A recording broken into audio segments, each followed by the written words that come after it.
the Manhattan Network and cable access cable television. Well, thank you for having me on your show. Oh, it's my good pleasure. Glad we could put it together and fit it into your schedule. Yeah, me too. Welcome to New York. Thank you. After 16, before last time you were here, you find some changes. Huh? It has been a while. Let me introduce you to the audience, and welcome to the program. And we're pleased to have as guest here Lieutenant Colonel David Fahrenkrug, and he's at Barksdale now.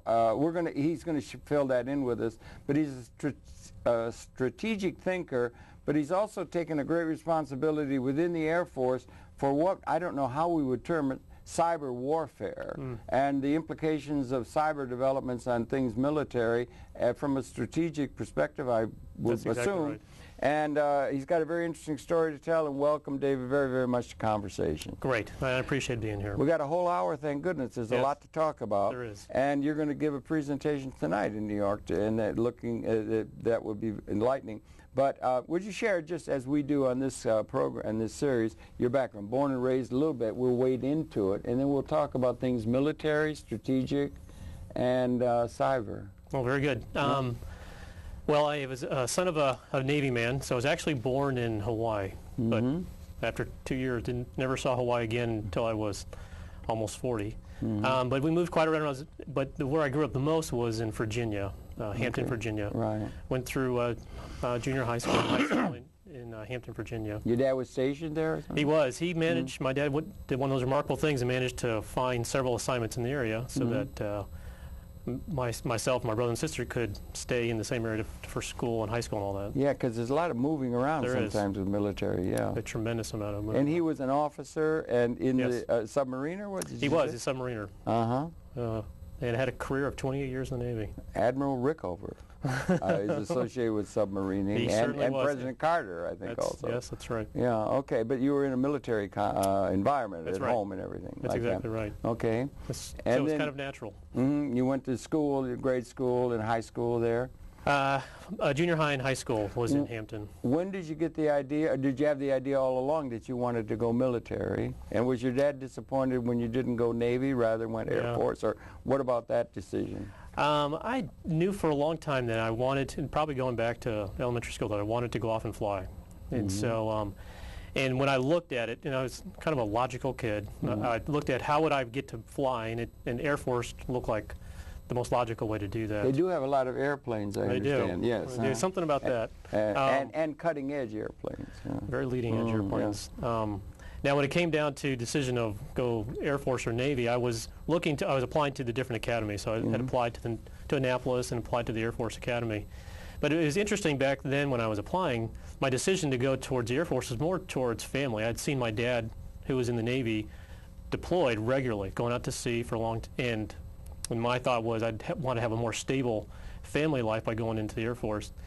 But boy, how times have changed, you know, and that the Air Force has become as expeditionary as the Navy is. Really, that's interesting. Yeah, so we are deploying as much as any other services right now. So that part of my plan didn't quite work out. But and my dad always thought, if flying was what I wanted to do, he thought it sounded a little more sane to fly off a runway than off a carrier. So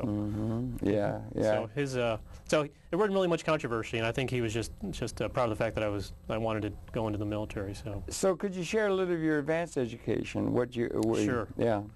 I've actually I've benefited from a lot of education from the Air Force. I started out at the Air Force Academy and did 4 years there and had an undergraduate degree.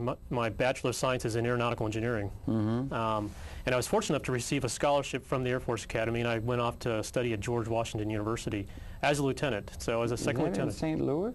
It's actually in D.C. D.C. Yeah. Oh, it is. Okay. Yeah. But I was participating in a program. It was a joint program with NASA at the time, and it was the scholarship would assign me to a wind tunnel at NASA. But I took classes from professors that were assigned to George Washington University.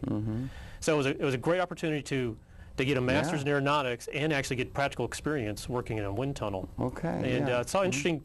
The X-29 was a big model we were testing at the time, if you remember the old forward swept wing. I'm not very familiar with it was at the time, it was one of the biggest, this is back in the late 80s, early 90s. It was a huge deal because they were testing how forward swept wings, you know, was practical to fly, what kind of efficiencies you would develop that.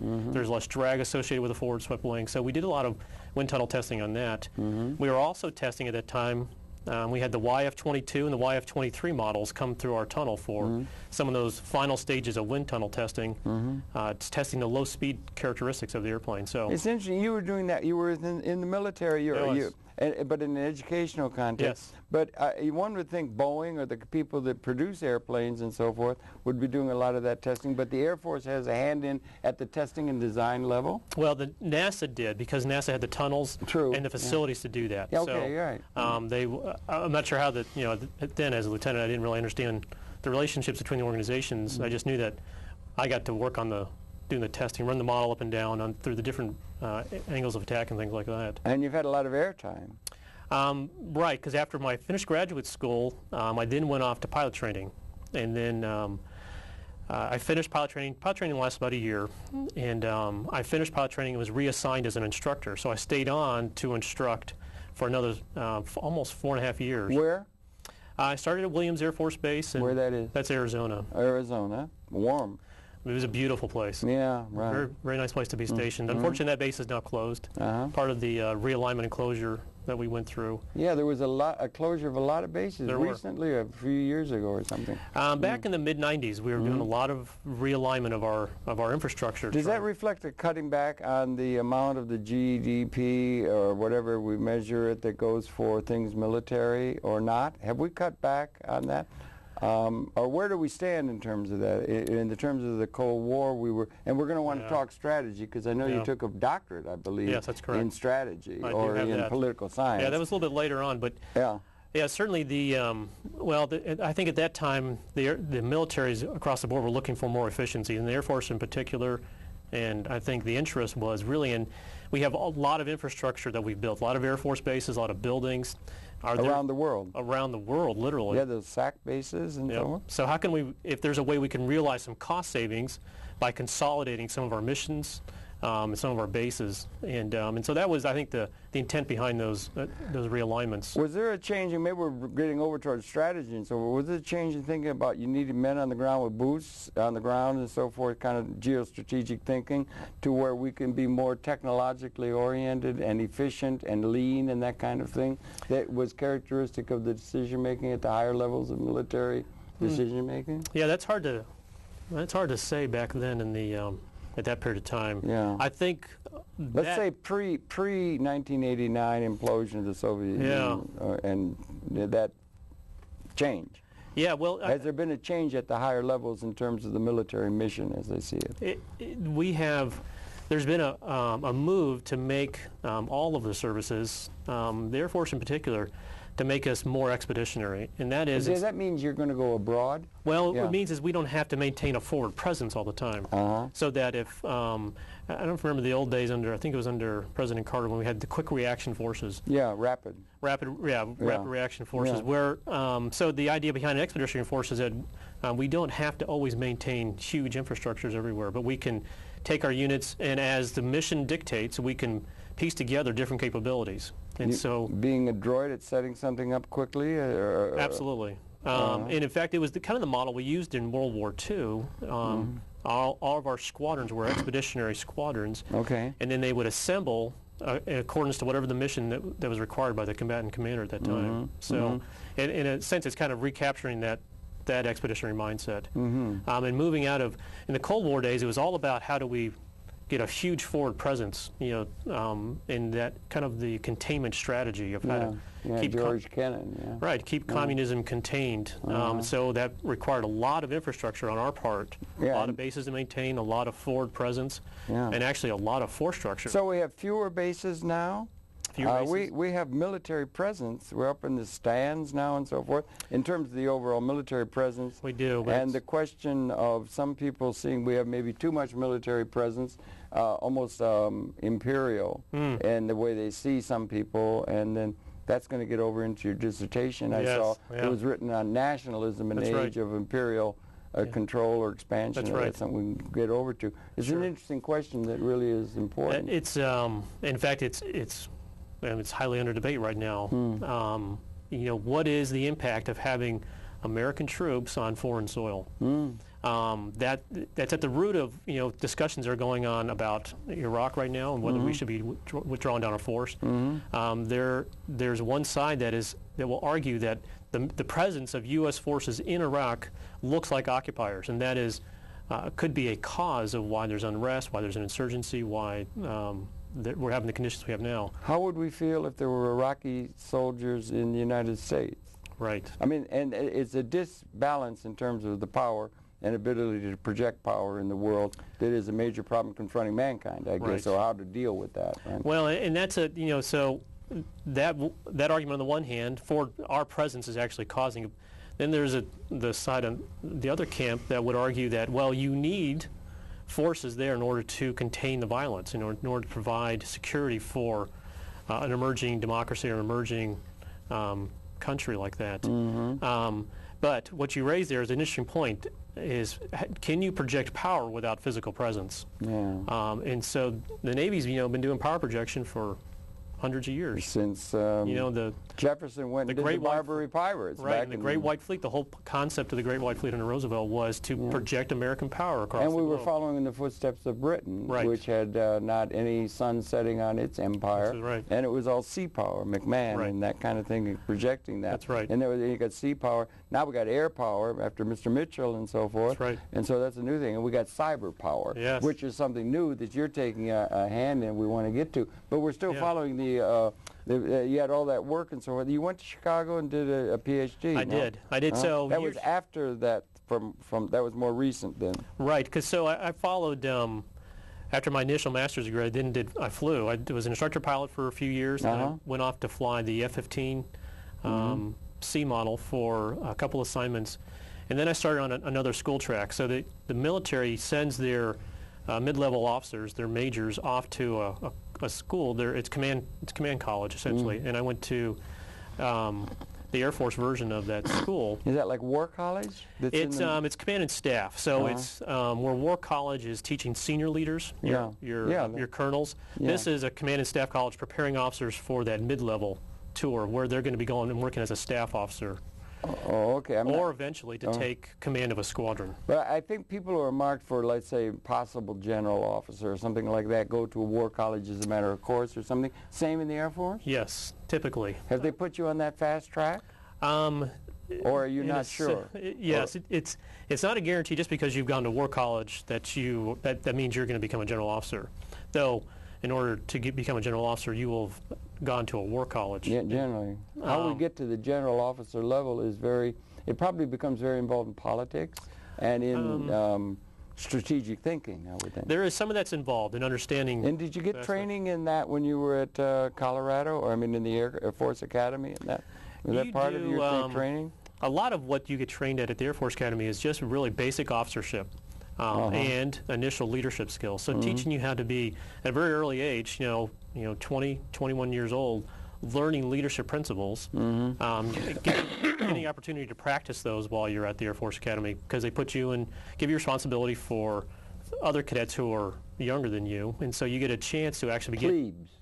Well, some of the first-year students, we call them doolies at the Air Force Academy. Doolies? Oh, okay. Everybody's got their own lingo. Yeah. But even the upper class of the seniors would be responsible for the second and third and fourth classmen. I see. And entering into like the academies, West Point, Annapolis Air Force Academy, is a very competitive proposition. Is it as difficult to get in there as it is to Harvard, or where does it stand in terms of the impetus of young people wanting to go and get advanced education in our society? It is highly competitive. Okay.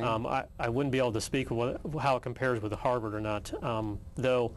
The things that the Air Force Academy looks for typically is roundedness. Okay. And so not only... so I'll explain. So not even just the fact that you do very well academically, but that you're involved in sports or extracurricular activities, and they do at that stage start to look for where have you demonstrated that you were a leader. So class presidents, captains of the team, or community leadership if you're in scouts or something along those lines. So they're looking for a full-rounded individual, not just somebody who does well academically. Yeah, okay. So the application tends to be a lot more extensive, and there are other processes you have to go to. So not only you have to get accepted on those measures, but every cadet every person has to be sponsored by a congressman or a senator or some other type of nomination process. Yeah, you don't So have to do that to get into Harvard, you or it don't. would help. Right. Well, Probably. it certainly is another way to find out just who is really interested in going Yeah. to the Air Force Academy, because it's not an easy application process. It No, I takes see. a while. Well, okay, we got to move. The heck of it is, if I may, Lieutenant Colonel Fahrenkrug, is we only got an hour. We Yes. can talk for hours We and could. everything, because We it's could. all interesting. You're very interesting. But we do want to get we want to get to the cyber, because you're doing that. That's an Right. important new responsibility you're assuming. But you did this degree, and Yes. not a matter. University of Chicago is a pretty good school. It's a great PhD school. is a great deal of recognition, and you wrote a very interesting dissertation. Seems worth talking about. At Yeah. least, and then let launch. And Sure. we got a couple of clips we're going to show, but Yeah. we got to move along. Yeah, I understand. Yeah. That was a great opportunity the Air Force provided me to go off to study for a PhD. Sure. And so they sent In me political science. in political science. That's the way you wanted to go. It is. You were following your own lead there. It was because you know, Uh-huh. it's interesting. I started off Yeah. as an aeronautical engineer. Yeah. And one of the things I found interesting as an engineer was problem solving. That's what I really Yeah. enjoyed doing. At that mid-level point when I was going off to Command and Staff College, we began to study political problems. Yeah. And what intrigued me was how much more difficult those were to solve. Yeah. And so I got a taste of that while I was at Air Command Staff College, and then I went into a strategy school that the Air Force has. It's called the School of Advanced Air and Space Studies. And it's a one-year course that teaches nothing but how to develop air strategy. Air strategy, do they give you like geopolitics? Yes, they give you the History of? Yes. And so forth. So We study, George Kennan would come to mind. yes, Clausewitz comes to mind. Clausewitz, yeah. Thucydides, Thucydides, yeah. Mahan Corbett, Mahan, yeah. he was Billy huge, Mitchell. yeah. So we study theorists of war as well as we study politics. So we would also read about realism and the theories for international relations on that, along those lines. And we would also look at technology and have the impact of technology on military and the relationship there. And so that school, it was very rapid. Yeah. So I got a taste of different things. And at the end of it, I really had a hunger for more. And so Good. That's good, yeah. So I wanted to become smarter at political science, understanding how to solve those types of problems. Not that we can actually solve them, but so Chicago was where. Okay, we want to try and muddle through, as the British do. would say, but we also, if we could solve them, do. that would be a goal that would be worthwhile keeping in mind. It's not as clean as solving a math equation, No, it's not, is it? Yeah. but it is. It's far more rewarding. It is, if you're of a turn of mind. Also, it's very important, I would think, to the higher levels of thinking of our military leadership. It's incredibly valuable. Yeah. As a political arm, the military we're present everywhere in the world right Yeah. now. Well, I hear tell we got bases in 120 countries or something. It's Sizable, not just Marine Guards. we have a embassies. presence. We have a presence. That's a pretty lot of expansion and projection of power. It is. As seen from particularly those who are our adversaries, are a little bit upset with that, as were the Judeans in Roman times, I think. You can Or what certainly- do you think? on Well, that? that was kind of the question that when I entered the University of Chicago in 2003, Yeah. that was the question that was on the forefront of everybody's mind, was about this emerging American empire. And, Right. Following on the British. well, yes, it was a lot of people writing about whether or not the United States was now becoming, the successor to the British Empire, and particularly in light of the invasion and occupation of Iraq. Yes. Which followed on the heels of Afghanistan. That there's that question out there about empire. Now, at the time, I didn't really want to tackle that question because you can kind of get into semantics and definition exercises when you go, is the United States an empire? Which is a question a lot of people would ask me. Rather than a republic. Yeah, well, and what's the difference between a republic and so, but when I started researching, looking at empires, but the thing that became very interesting to me was that there was a lot of variation in the empire. So if you look back over history at different countries or states that were called empires, the amount of time that they lasted as an empire varied tremendously. You had some states like the Ottoman Empire that lasted nearly 1,000 years. That long? Yeah, and then Really, the Hittites, huh? They just you would never even think that they had, as well as you had the different parts of the Persian or the Roman empires that also lasted hundreds of years. But then you had empires like the the German Empire, which only lasted 4. Really? Well, when you look at kind of the World War period, so it's not a very lengthy empire. World War I or II? World War II.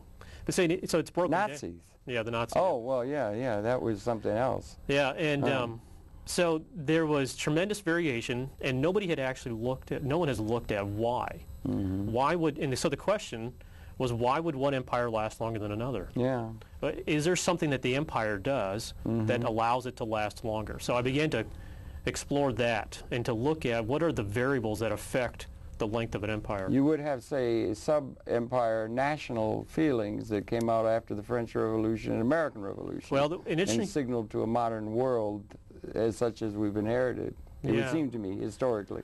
Well, because you had those dynastic states, they lasted for 1,000 years after Rome. Rome was a gigantic presence and all that, and it's worth taking account of that. But, okay.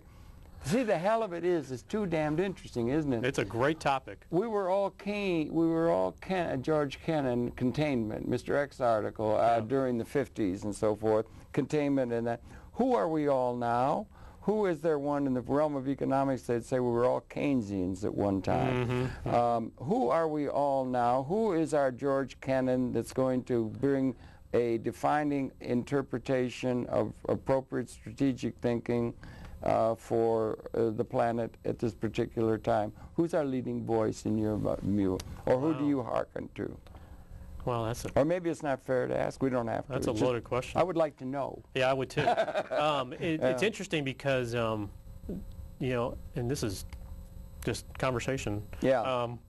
Not Air Force policy at all, but my thoughts on, you know, when you start to draw parallels between the entry into the Cold War period and in the period of time we're entering now, where you have a deep ideological movement that's is spreading across the world. You know, George Kennan was looking at that, and looking at the source of it, and what he recognized in that was the bankruptcy of that idea. And so when he's writing his you know, X article, thank you.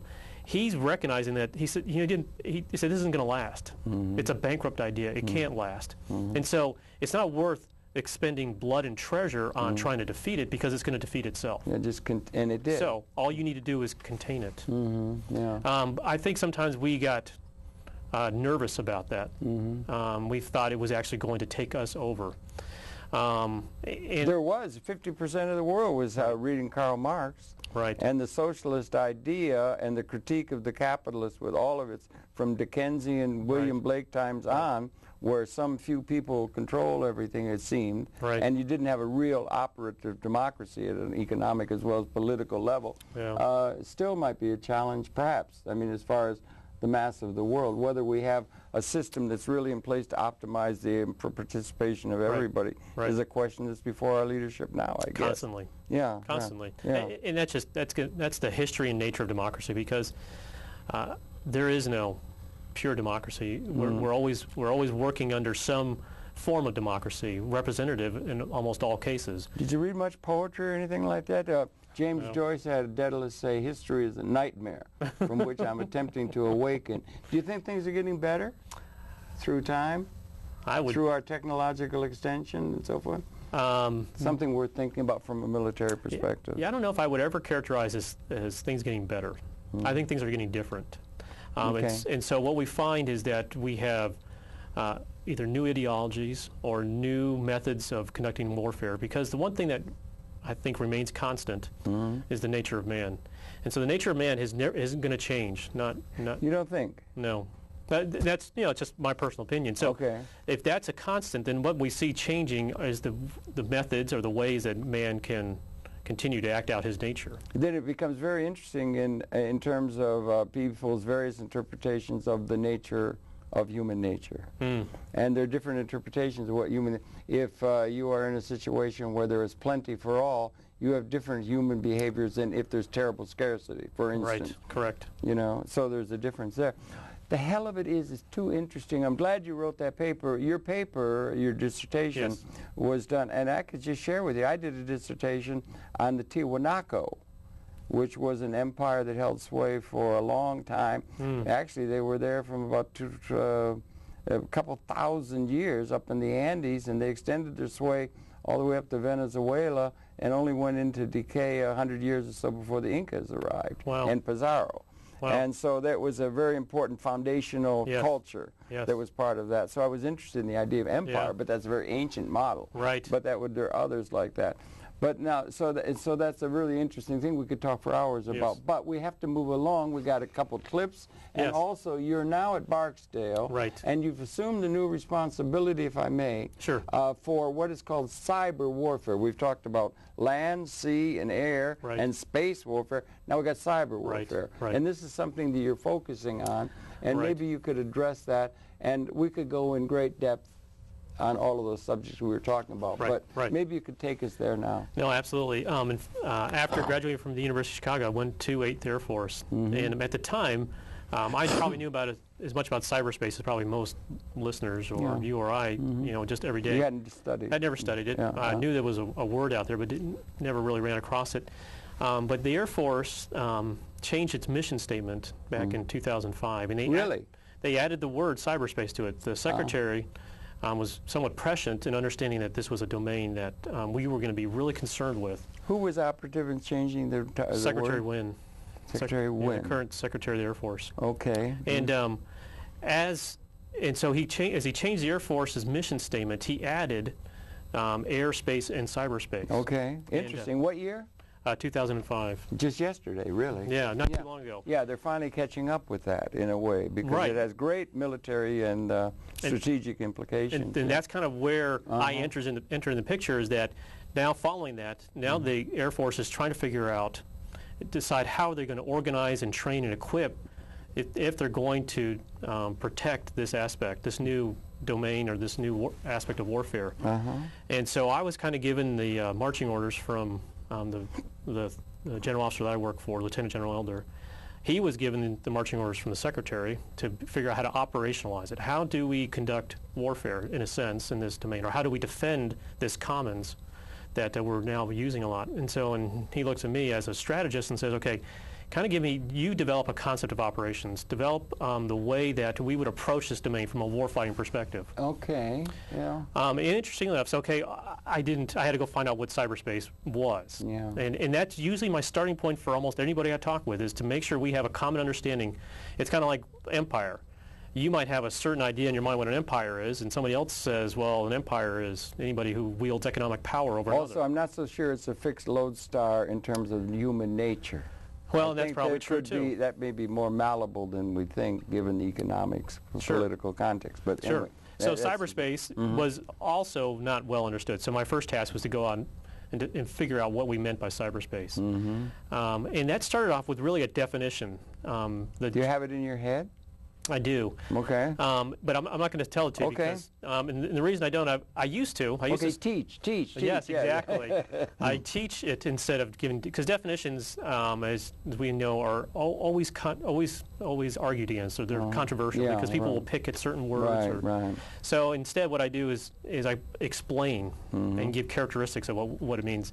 Because if I were to ask you to give me a definition of the air domain, you'd start to think, and you come up with something, it's atmosphere, or it's up there. It's up there, right? And somebody would disagree with you immediately, even though we all really know. Particularly in the age of the internet, man, with blogs and things. I tell you, you got arguments coming out of all directions. That's right. Yeah, go ahead. Yeah. But we know what air is, and we know where airplanes operate. Right. There is a sense people understand what cyberspace is. So, anyways, I was given this task to come up with a concept of operations, and that's what we proceeded to do. It's a great responsibility. It was a great challenge. It's kind of what those years of education and training were designed to do. It seemed to me the education fit you well for that role. Perfect. Mr. Wynne is his name? Secretary General Wynne? Secretary Wynne is the Secretary of the Air Force. Who gave you this responsibility? General Robert Elder. Oh, that's the general officer. Right. He's the 3-star general officer in charge. 3-star, yeah. Yes, okay. in charge of 8th Air Force. Okay. Is that down in Barksdale? That's at Barksdale. That's where you're based now? That's correct. Correct. Okay, yeah, okay. Cyberspace. And before we move into the other concepts, we'll just kind of talk about cyberspace. And these clips you mentioned, I use these as a way to illustrate, because if I were to say, could you tell me what cyberspace is? Yeah. Something would pop into your mind. You might stumble around with some words, kind of like the air. But so but before you do that... Well, cyber means steersman. Yes, well, you're thinking, you're going back to the old Wiener. Going to Norbert Wiener. Yes. I know a fellow who was in the room, or his father was in the room with Norbert Wiener when they came up with that. It was around 1946. Isn't that remarkable? There were about 12 guys in the room. They came up with cyber, and cyber means literally steersman in Greek, right. I think. Comes from the Greek. That's right. So it's steersman. Right. So that's a naval term, but it's also a nautical term. I think. And it's actually in the sense that Wiener meant to use the word was to control, because his work was interested in feedback loops. Yeah, yes, indeed. Neural nets. Right, and in the merging of different disciplines. So how to bring physical science together with psychology. Right. And it is a way Big jump there. Correct. And so in his book Cybernetics, he is talking about control mechanisms. In cyberspace, he is visualizing, and he doesn't use the word cyberspace, he uses the word cybernetic, and what he means by cybernetic is this automated control mechanism, or automated response.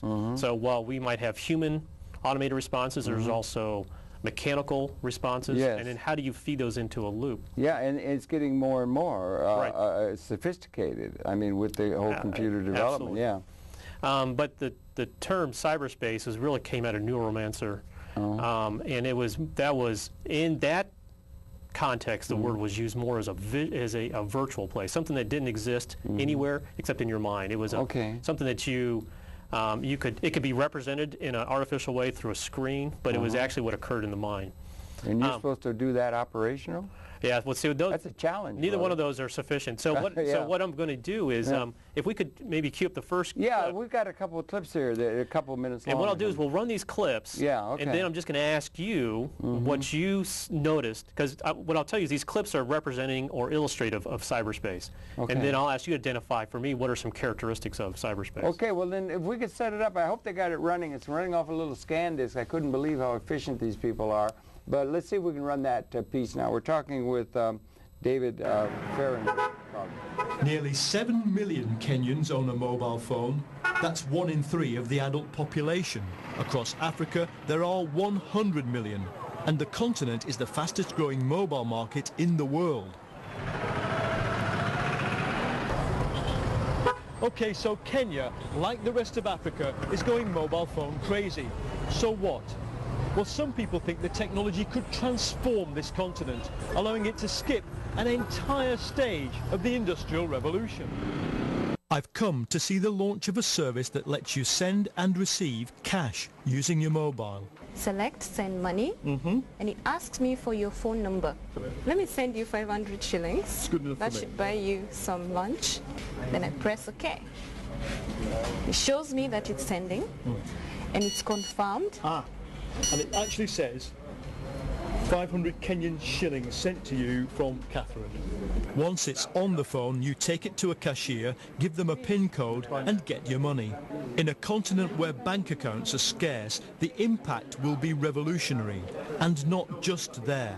I think it's tens of billions of dollars worth of money that's sent by people who've migrated to countries like America and the UK could soon be being sent through these. How long, Catherine, until I can get on a Mombasa Mutatu and pay with my mobile?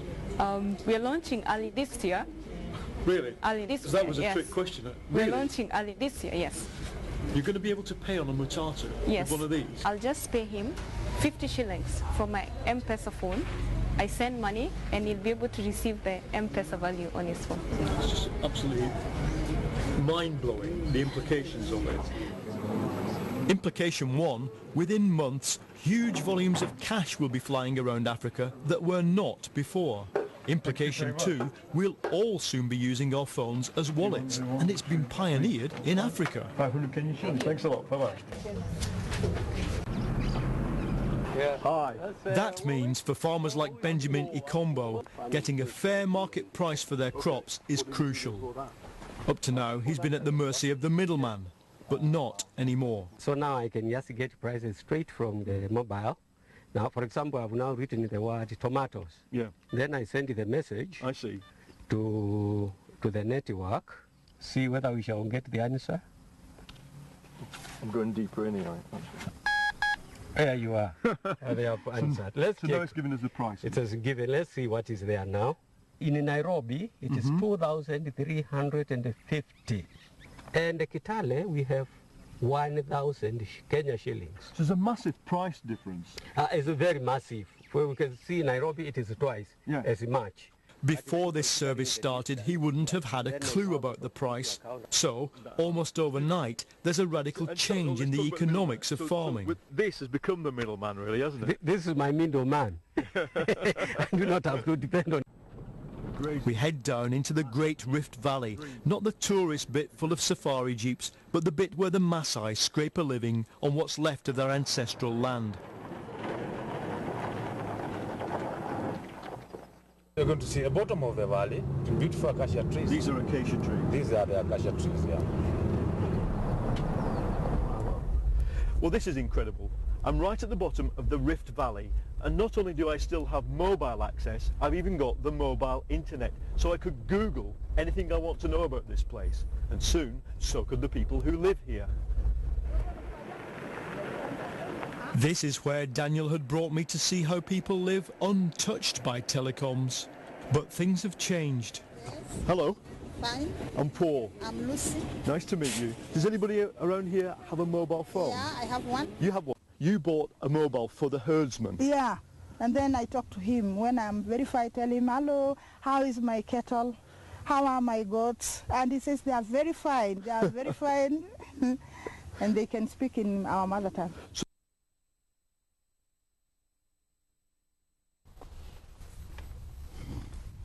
Okay, well, we got more. We had another one, but I think we'll let that stand because it's beautiful. That's Brennan, that's really interesting, right? Yeah, a way to kick it off and get an understanding of how it's impacting everything, isn't it? Right. Now, so what you see in that video, that news clip there, is you see several aspects of things that probably doesn't first come to your mind. Like if when I typically ask people what cyberspace is, the first thing they say internet. Yeah, like sure. So Well, it's it's a huge part of it. Yeah. Or they'll say it's a virtual games, or it's like Second Life, or one of these things like that. But what this video is designed to illustrate, or this news clip is illustrate, is that it's also your cell phones that you're walking around with. Yeah. It's any kind of satellite system. And what you find out is there's characteristics that develop out of that. And so this definition I mentioned before, the definition really identifies characteristics. And let me just kind of list those for you. Cyberspace is a place that is created by information technologies. Okay. So we understand information technologies are like computers, cell phones, satellites, our little PDAs, all those. Television, very good. Radios. Cable. Public access. All of public access, especially public access. And what we find is that when we take certain devices, electronic devices, and we link them or network them together, we have created an environment or a domain that we can now operate in.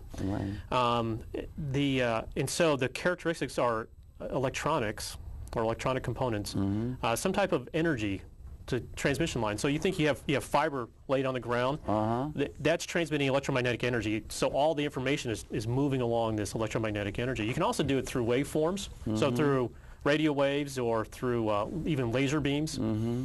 So that's and then there's some kind of infrastructure that puts it all together, those towers and things like that. Now, the best way I can kind of give an example of what, as far as analogy of cyberspace, is to think of it like the sea for us today. Okay, so the sea, we don't really use the sea other than maybe for fishing. So we do our commercial fishing at sea, but we don't really use the sea for anything other than to transport goods and services from one country to another. But we talk about sea power. Right. So it's a line of communication. We use the sea to move things across. Yeah, it's very efficient. Now, cyberspace has become a modern sea line of communication. It's where now we're moving goods and services across from one place to another. Well, you can't move goods so much. I mean, you can't send a cup of coffee through the internet. No, but you can certainly, particularly as you can affect the market. Well, they just moved money. Yeah, money you could do, and so or you can move capital. And you can move services. It's hard to move massive numbers of employees or workers or something, so there are some limitations of what can go over those. But if you think about talk to me. Like the offshore, how we're doing offshore telemarketing, things like that. Now, we have, in a sense, moved a good or a service somewhere else. I mean, it's already there existing, but the only reason we're able to tap into it and use it is because of cyberspace. Cyberspace allows us to take advantage of those people in that country and have them work literally anywhere in the world. Yeah, globalization. Yeah, right. Yeah. So they Bangalore comes they to might mind, be physically working in some place, but they are working in another country because of cyberspace. Yeah, oh, absolutely. So yeah. that's what I mean by as far as moving goods and services. In the time of George Washington, I think it took 3 months to get a letter from London to New York, I believe. I'm not sure of that, but it was a long time compared to now. Right. You know, we've come a long way. Right. Yeah. And now you raised the issue of sea power. The reason, and this I drew heavily from a naval theorist by the name of Julian Corbett. Julian Corbett, when he was writing about principles of maritime strategy, he looked at the sea, and he's the one basically in his book writes, really there's no reason for the sea to exist except that we use it to move goods and services. And he said the only reason a navy exists is to protect those goods and services that are being moved across. Because it's become contested, you build a navy to protect that sea line of communication. Well, yeah, and you had the whole idea of the heartland being a land power, the Eurasian landmass, and the rimland, and all of that kind of thinking informed, and Britain was based on sea power. Correct. And they were McMahon in that, and they, you know. Well, when you look at Britain's economy and how much it was driven by trade, it was extraordinarily important that those trade routes were protected. They couldn't suffer from pirates or from other countries intercepting that trade. Right. So they needed a navy to protect those trade routes. Well, we are now at a stage in history where cyberspace is becoming our trade routes, and those are under or could be under attack. They're vulnerable. We hear all the time about signals being interrupted or signals being intercepted. Hacking, getting into somebody's computer, stealing bank accounts, you know. identity, yes, all of that. So the question then becomes, how do we protect or defend this common, this cyberspace that we are dependent upon for so much of our way of life, whether it's communications, whether it's our economy, whether it's just plain old information. There are some things that are very secure. I mean, within the realm of cyber. I mean, when you're transferring millions of dollars or something, they've got security systems or redundancy systems that can make it very, very secure. I would think in the realm of military strategic thinking, communication, there's ways in which, or the president probably has some systems that are pretty secure in terms of redundancy or a backup. And there are technological ways in which these things can be dealt with, are there not? Sort of like the market has different levels of risk, and the more you go into, into a freewheeling kind of situation, the more chance there is for people to be able, at the margins, to meddle. But at the core, the backbone and so forth, are there not secure systems that can redundancy systems that can be applied, take the same kind of security that the president has to the citizens? That would be getting toward it. And then what about the question of intruding upon privacy and the rights of the citizens within a given society? Are these things you're concerned with? All of it. And as far as the security, let me give you another example. Back last fall, CNN aired a clip that was released by the Department of Homeland Security, and in the clip, it's a video, it's an image of a big electrical generator, mammoth green thing. Yeah. And of course, as the clip's running, you see the electrical generator start to shake and vibrate, and then it literally blows up. Smoke comes out of it. And what the clip is, and what has occurred is Department of Homeland Security did a simulated attack on that. But they didn't use any physical presence. They didn't use any bombs. Yes. What they attacked was a supervisory control and data acquisition device. It's a control device that controls the operation of that generator. Right. Now that device was accessed through the internet. And this was being simulated. Simulated. Because simulation is a great thing. You did that with... Well, what they did, simulation, it's like doing a test. Did you learn to fly an airplane with a simulator? No, we did. Okay, thank you. That's it. Go ahead, yeah. It was an accurate test, and that what they showed is that there's a vulnerability within that device that if somebody were able to discover that vulnerability, would actually be able to blow up a generator. All right. Yeah. And it's done without actually being, you could do that without being in our country. That's like modeling.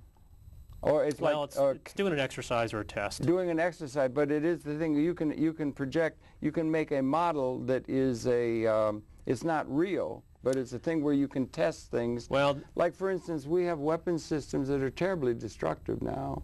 We don't want to set them off to see if it really is true that they could destroy us all, for instance. That's something that some people say, Do you understand? But you can't test it, but you can model it. Right. Well, or you can model other data. yeah, this wasn't a model. This was actually a test. And the reason it was conducted several years ago because the Department of Homeland Security was particularly concerned that our electrical power generation was at risk. Absolutely So crucial. so they conducted a test, and then when they discovered the vulnerability, they went about to mitigate that vulnerability. They did a test.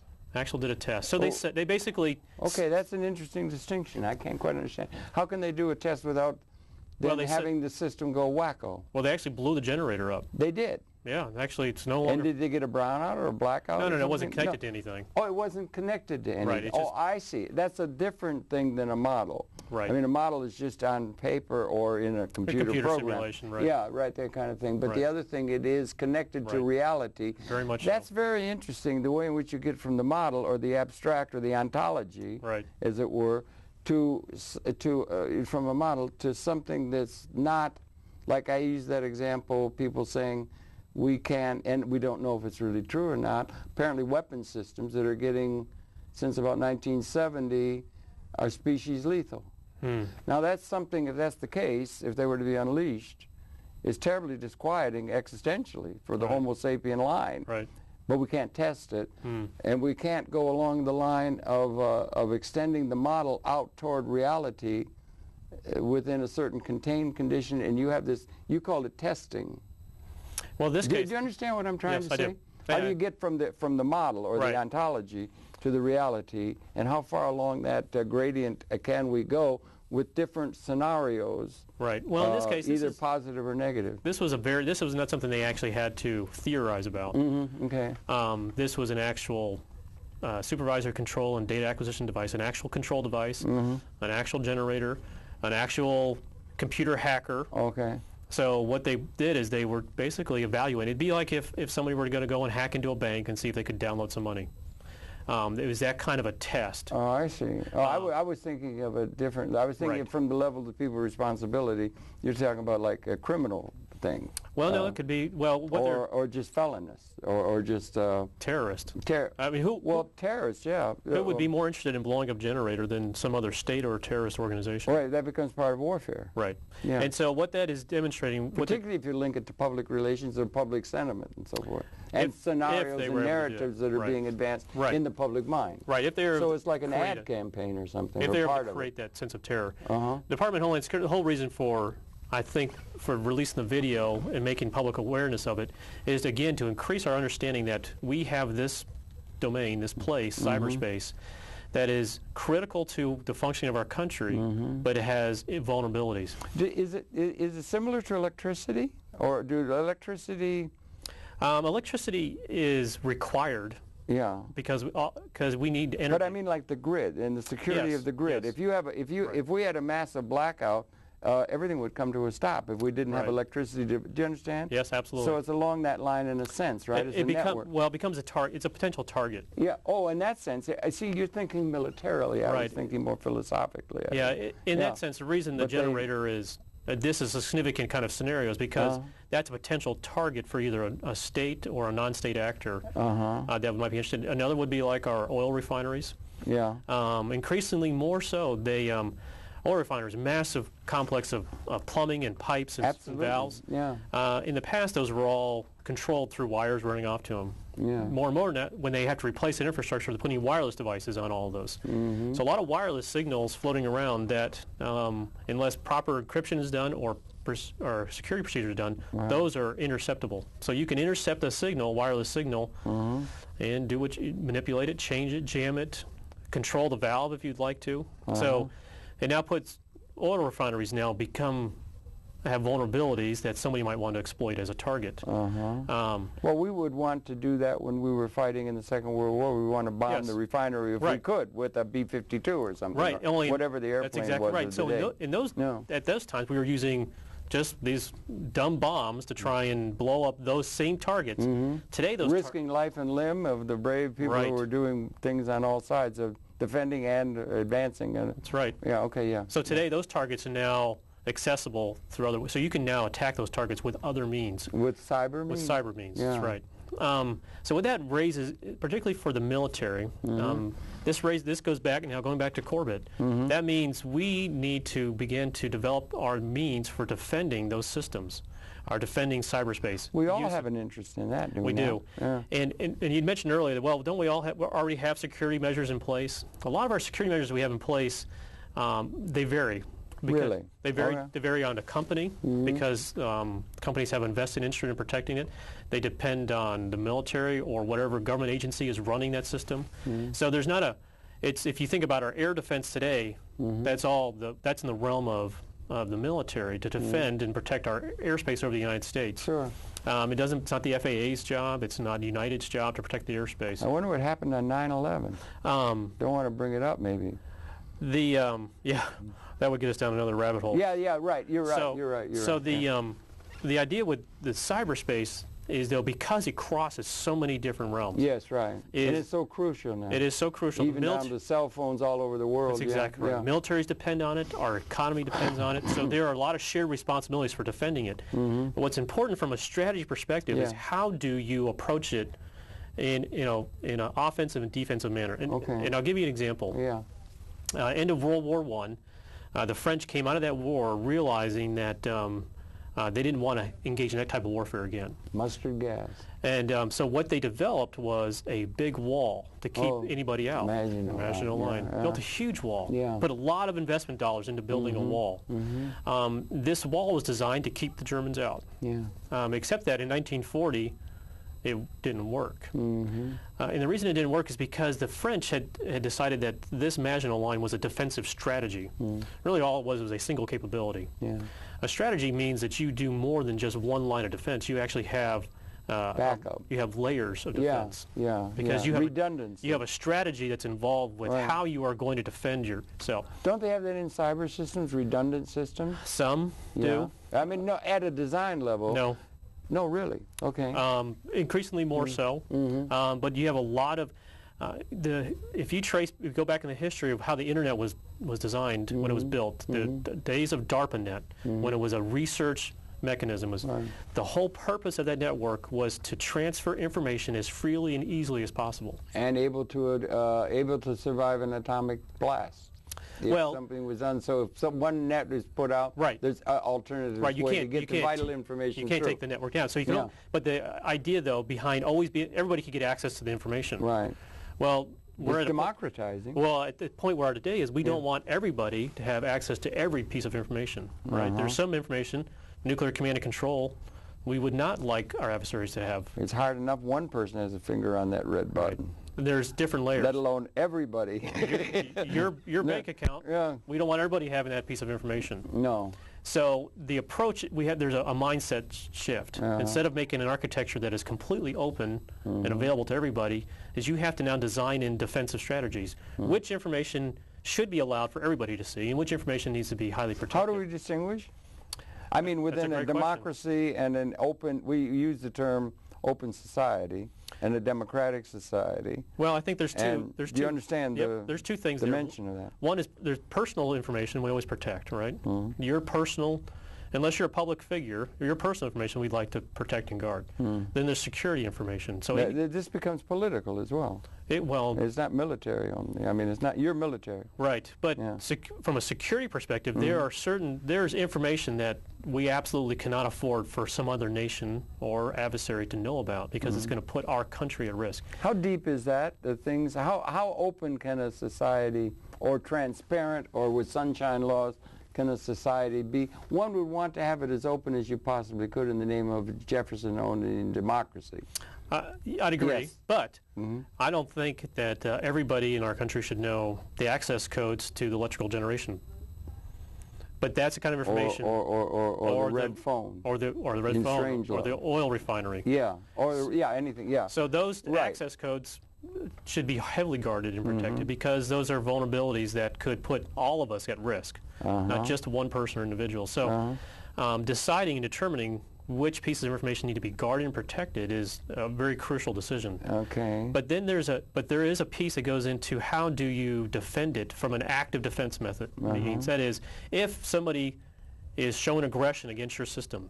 So, for example, when During the Cold War, when the bears would try to penetrate into our airspace, we would launch out interceptors to go in and intercept the bear and escort them back out of our airspace. The bear being an enemy attack? It was is that Russian bear? It was a bomber. A bear. The Russian bomber during the height of the Cold War. So we conducted a lot of intercepts on aircraft before they reached our airspace in order to, one, indicate that we have the capability and the resolve to defend our airspace. Yeah. Well, the same is going to be true of cyberspace. Okay. When we identify what we consider to be a hostile attack, is how do we intercept and mitigate that hostile attack. Huge subject, absolutely huge subject. Absolutely huge subject. And it's becoming, because the internet's coming, it's coming out of the private sector. They got cell phones all over China. Right. Everything's morphing to that.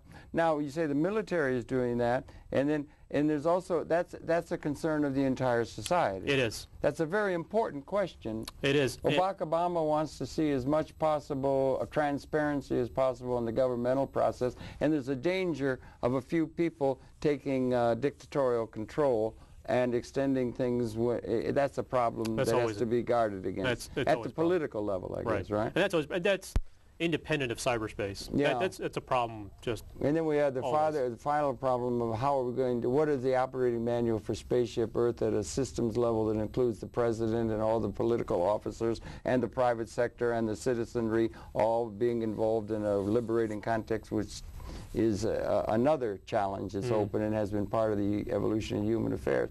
We could talk for about 27 hours with no problem at all. I'm glad you're going to give a talk to a lot of the responsible citizens here in Manhattan. I really thank you you're welcome. for coming in. I'm sorry it's altogether too short. Yes. But welcome very much to this. I think you've got a very, very important role to play in terms of dealing with these really important questions, and I think there'll be a great number of people who are very, very interested in what you present, and I really thank you for coming in and sharing this with us. I think it's extremely interesting.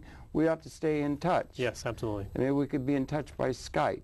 We could do some conferencing with you as you follow these important questions. And it's been your pleasure to have the presence then, or the perception of Lieutenant Colonel David Fahrenkrug. And are you moving now, or do you want to talk about that, or is that out of, you're down at, you're down in Barksdale. Barksdale now. In Louisiana. And you're studying these questions, extremely important. Yes, right. Yeah, and I wish you all the best. Thank you very much. I appreciate that. Yeah. So tune in again tomorrow. We may be able to have a few moments to chat. We ought to run the credits to let them know how they can be in touch with you. I really thank you for coming in. You're welcome. And here on Public Access, because it's an extremely important question, and I'd like to get some more follow-up about sites where we can go and where these issues are being discussed at as responsible a level as we're able to get, right on even into the academy and so forth. This must be something that's roiling the waters over there as well. Everywhere. Yeah. Sure is. It's an important question because you want to have an open society, but at the same time you've got to guard against the disaster. Do you think it's true that we're at a time of some sort of a qualitative change in the evolution of human affairs when we get weapons that are so massively destructive now? And then on the other hand, we have a technological capability that's unprecedented out of history to provide life support. I think it's a really interesting time to be alive.